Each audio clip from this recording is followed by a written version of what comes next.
Kalau anda kerap sakit, blood test anda mungkin dah tunjuk lama dah, tapi anda tak perasan.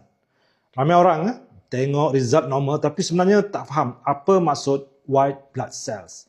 Saya pernah bekerja dalam makmal hospital dan analisis full blood count hampir setiap hari.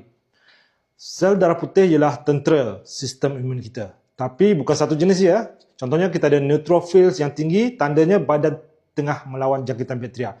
Limfosit tinggi biasanya berkait dengan jangkitan virus. Tapi itu bukan semua.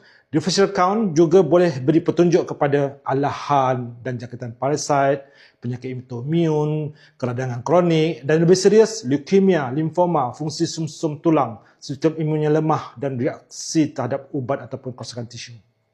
Sebab itu, normal range tak semestinya normal untuk anda. Kita kena tengok pattern keseluruhan, bukan satu angka sahaja.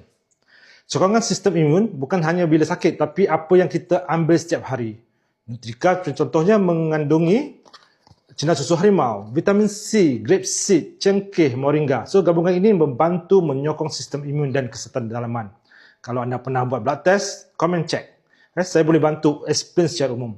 Follow untuk faham lebih banyak bacaan darah yang ramai orang salah faham. Okey, terima kasih.